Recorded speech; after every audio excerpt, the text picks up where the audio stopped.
ගෙදර පුරාම තිබුණේ මහා මූසල පාළුවක්. විත්තියේ එල්ලලා තිබුණු පරණ ඔරලෝසුවේ ටික් ටික් සද්ද විතරක් මුළු සාලෙම දෙවොල් තියද්දි මම හිටියේ ජනේලේ වීදුරුවට නලල තියාගෙන එළිය බලන්.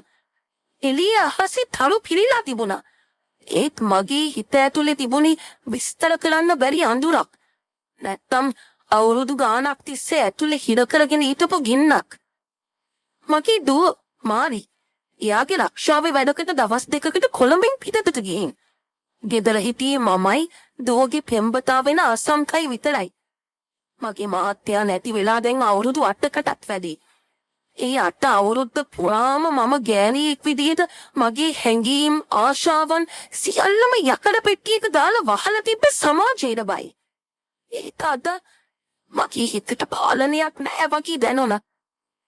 මම හිමින් සැරේ කුස්සියට ගියේ වතුර වීදුරුවක් බොන්න. ශීතකරණේ ඇරලා වතුර බෝතලේ අතට ගනිද්දි දැනුණු සීතලටවත් මගේ හිතේ පත්තු වෙන ගින්න නිවන්න බැරි වුණා. අම්මේ තාම නිදි නැද්ද? එකපාරටම පිටිපස්සෙන් ඇහුණු ඒ ගැඹුරු කටහඬට මාව ගැස්සිලා ගියා. මම හැරිලා බලද්දි අසංක කුස්සියේ දොරකඩට හේතු වෙලා ඉන්නවා. එයා උඩට ඇඳුමක් ඇඳලා හිටියේ නැහැ. එයාගේ පපුවේ සවිමත් බව, තරුණ බව මගේ ඇස් ඉස්සරහා පැහැදිලිවම පෙනුණා. අසංක නෑ පුතා නින්ද ගියේ නැහැ. ඒකයි වතුර ටිකක් බොන්න ආවේ. පුතායි මේ වෙලාවේ. මම මගේ කටහඬේ තිබුණු වෙවුලීම හම්ගන්න උත්සාහ කරමින් ඇහුවා. මටත් නින්ද යන්නේ නැහැ අම්මේ. මාලි නැති නිසා මුළු ගෙදරම හරි පාළුයි වගේ දැනෙනවා. අසංක හිමින් නදිය ඉස්සරහට තිබ්බා. පාළුව කියන්නේ හරිම භයානක දෙයක් අසංක. මම හිමින් ශීතකරණීට හීතු වුණා. මගේ නයිටීන් එළියට පෙනෙන කකුල් දෙක දිහා අසංකගේ ඇස් නතර වෙලා කියනවා මම දැක්කා.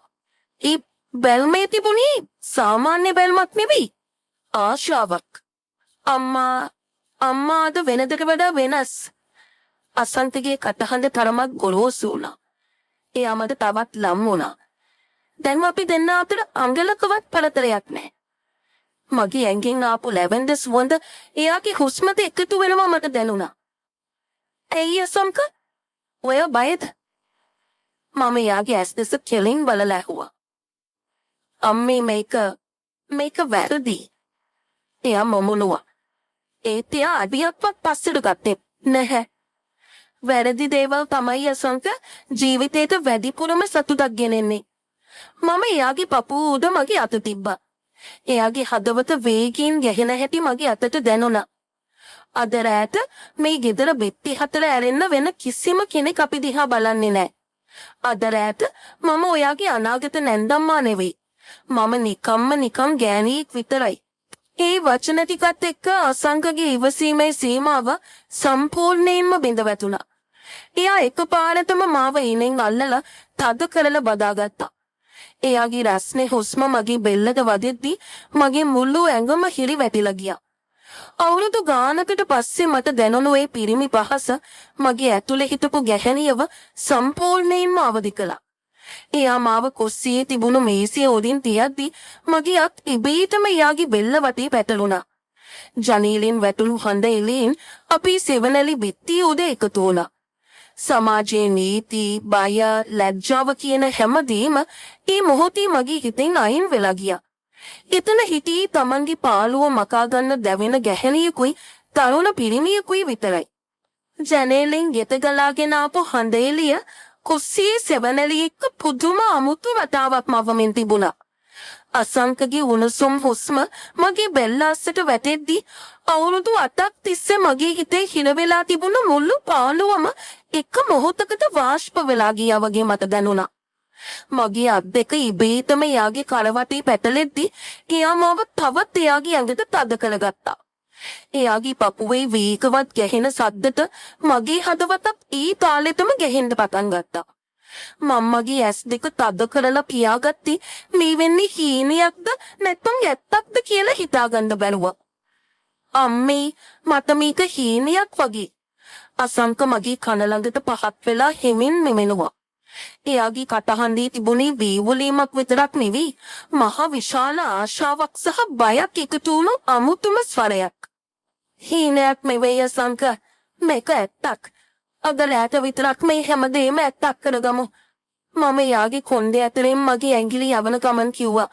මගේ කටහඬෙන් පිටවුණු ඒ වචන මටම අලුත් වුණා.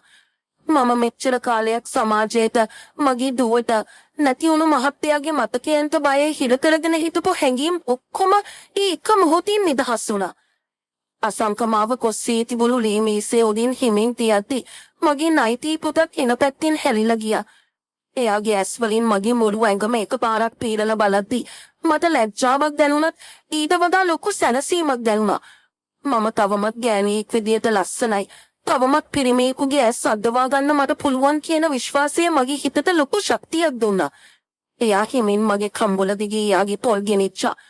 එයාගේ රැවුල් කොට මගේ හැමේ වදිද්දී ඇති වුණු ඒ කිනිස්සක් වගේ හිරිවැටීම මගේ මුළු ඇඟ පුරාම දිව්වා. මාලි දන්නවනම් අසංක එකපාරටම නතර වෙලා මගේ ඇස් දිහා බලලා කිව්වා.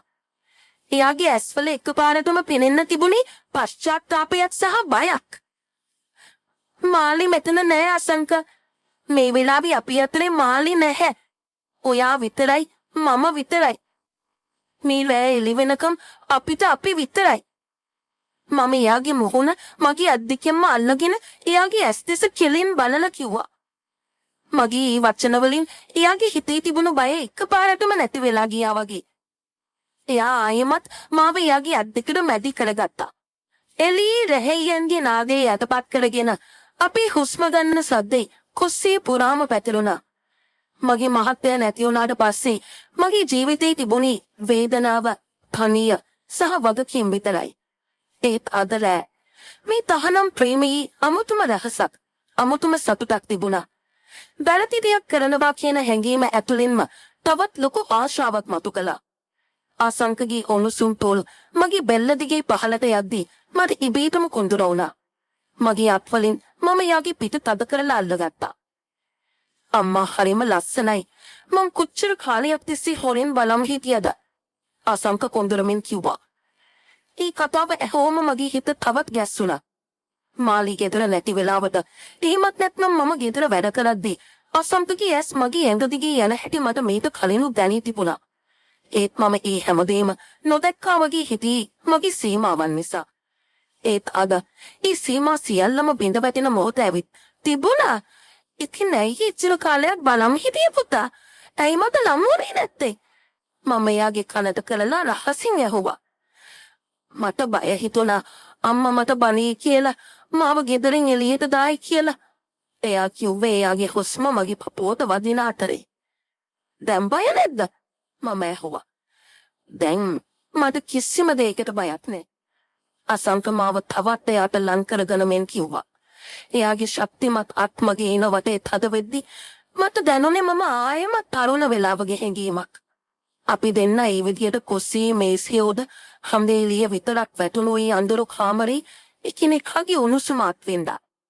මගේ හිතේ තිබුණු අවුරුදු ගණනාවක පාළුව, රහසිගත ආශාවන් ඔක්කොම ඊ රෑ නිදහස් වුණා. අසංකගේ සෑම චලනයකම තිබුණේ අමුතුම ආවේගයක්. එයා මාලිගෙන් නොලබපු නැත්නම් අප නොවිඳපු මොකක්ද වෙනස්ම රහසක් මගෙන් කිව්වා වගේ. ටික වෙලාවකට පස්සේ අපි දෙන්නගේ හුස්ම ටිකෙන් ටික සාමාන්‍ය තත්වයට පත් වෙද්දී අසංක මගේ පපුව උඩ ඔළුව තියාගෙන හති ඇරියා. මම යාගේ කොණ්ඩේ අතරින් ඇඟිලි යවමින් හිමෙන් පිරිමැද්දා. කුස්සියේ බිත්තියේ තිබුණු ඔරලෝසුවේ ටික් ටික් සද්දේ ආයෙමත් අපිට ඇහෙන්න පටන් ගත්තා. මෙලාව පාන්දර 3ට කිට්ටුයි.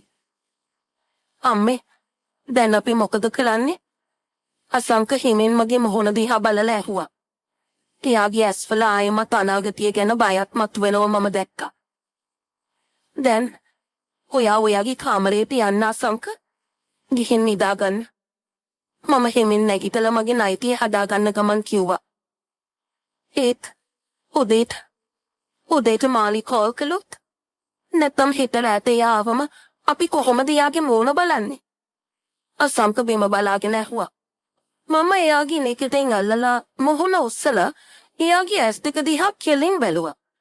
අසංක අද රෑ මෙතන උනේ මොකක්ද? ඒක මේ කුස්සියේ බිත්ති 4 ඇතුලේ විතරක් සදා කාලයටම වැළලෙනවා. මම ඔයාගේ පෙම්වතියගේ අම්මා. ඔයා මගේ දුවගේ පෙම්වතා. එළිය වැටුනාම අපි ආයෙත් ඒ චරිත දෙකට යන්න ඕන. කාටවත් කිසිම සැකයක් හිතෙන්න බෑ. තේරුණාද? අසංක ටික වේලාවක් මගේ ඇස් දිහා බලන ඉඳලා හිමින් ඔළුව වැනුවා. හරි අම්මේ, ඒත් මට මේ රෑ කවදාවත් අමතක වෙන්නේ නෑ. මටත් එහෙමයි. මම හිමින් කිව්වා. අසංක හිමින් සැරේ කුස්සියෙන් එළියට ගිහින් එයාගේ කාමරේ දොර වහගන්න සද්දේ මට ඇහුණා. මම තනියම කුස්සියේ ඉතිරි වුණා. මම වතුර වීදුරුවක් පිරෙව්වා. අත් දෙක විවුලන අතරේ මම මේ වතුර ටික එක හුස්මට බීලා දැම්මා. ශීතකරණයේ දොරට හේතු වෙලා මම හඳේලේ දිහා ආයෙමත් බැලුවා. මගේ හිතේ ලොකු පශ්චාත්තාපයක් තිබුණා. ඒත් එක්කම අවුරුදු ගානකට පස්සේ ලැබුණු අමුතුම නිදහසක් සහ සැනසීමක් දැනුණා. උදේ 6ට විතර ඉරේලිය ජනේලෙන් ගෙත වැටෙද්දී මම කුස්සියේ තේ හදමින් හිටියේ. මගේ හිත ඇතුලේ නොසන්සුන්කමක් තිබුණත් මම පිටකින් හරිම සාමාන්‍ය විදිහට ඉන්න උත්සාහ කළා. එකපාරටම සාලේ තිබුණු මගේ ෆෝන් එක රින් වෙන්න පටන් ගත්තා. මම අත් දෙක පිසදාගෙන ගිහින් ෆෝන් එක ගත්තී හදවත වේගයෙන් ගැහෙද්දී. ස්ක්‍රීන් එකේ වැටිලා තිබුණේ මාලි දුව කියලා. මම හුස්ම කිහිලට අරන් ෆෝන් එක ආන්සර් කළා. "හෙලෝ දුවේ." "අම්මේ සුබෝදෑසනක්." මාලිගේ ප්‍රීතිමත් කටහඬ ෆෝන් එකකින් ඇහුණා. "අම්මේ මගේ වැඩේ හිතුවට වඩා ඉක්මනට ඉවර වුණා. මම දැන් බස් එකේ ඉන්නේ. මම තව පැය දෙකකින් විතර ගෙදර එනවා." මගේ ඇඟේ ලේ හින්දලා ගියා වගේ දැනුණා. මාලි ඉන්නේ හිත වැට කියලායි කිව්වේ. ඊතිය අද උදේම එනවා. එහෙමද දුවේ? ගොඩක් හොඳයි. මම අමාරුවෙන් කටහඬ පාලනය කරගෙන කිව්වා. "අම්මේ අසංක නැගිටලා දෙන්නේ. එයාට කියන්න මාව ගන්න හෝල්ට් එකට එන්න කියලා. මගේ ෆෝන් එකේ බැටරි ලෝ වෙනවා අම්මේ. මම තව පයකින් කෝල් කරන්නම්." කියලා මාලි ෆෝන් එක තිබ්බා. මම ෆෝන් එක අතේ තියාගෙන තප්පර කිහිපයක් ගල වීගෙන හිටියා. අය දෙකකින් මාලි ගෙදර එනවා. මම හැරිලා බලද්දී අසංක එයාගේ කාමරේ දොර ඇරගෙන සාලෙට ආවා. එයාගේ මොහොනේ තිබුණේ රෑ නින්ද ගියේ නැති බව කියන පාරවල්. එයා මගේ දිහා බැලුවේ ලැජ්ජාවෙන් සහ බයෙන්. "කවුද අම්මේ කෝල් කළේ?" අසංක ඇහුවා. "මාලි." මම හිමෙන් කිව්වා. එයාගේ වැඩ ඉවර වෙලා. එයා තව පය දෙකකින් ගෙදර එනවා අසංක. ඔයාට කිව්වා එයා ගන්න හෝල්ට් එකට එන්න කියලා. ඒ කතාව අහපු ගමන් අසංකගේ මූණ සුදු මැලි වුණා.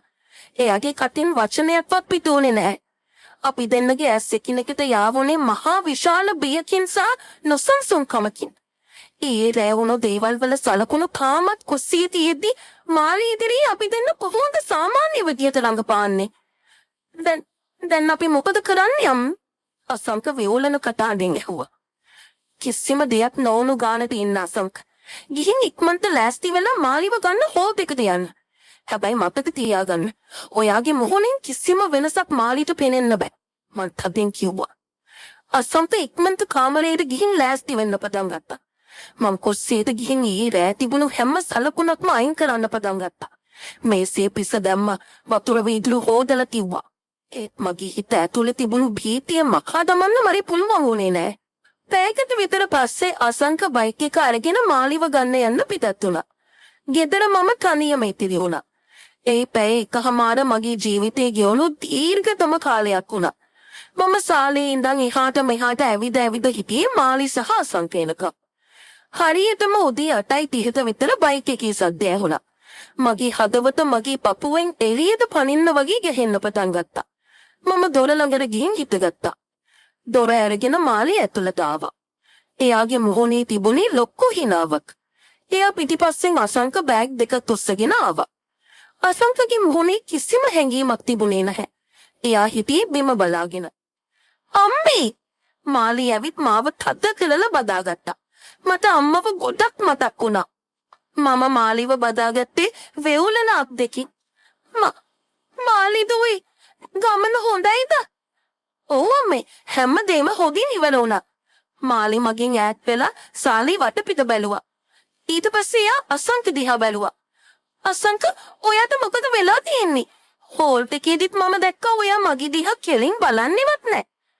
අසංකගේ මූණත් සුදු මැලි වෙලා. "අම්මේ, අසංක අසනීපෙන්ද ඉන්නේ?" මාලිගේ ප්‍රශ්නයට මගේ ඇඟම හිරි වැටිලා ගියා.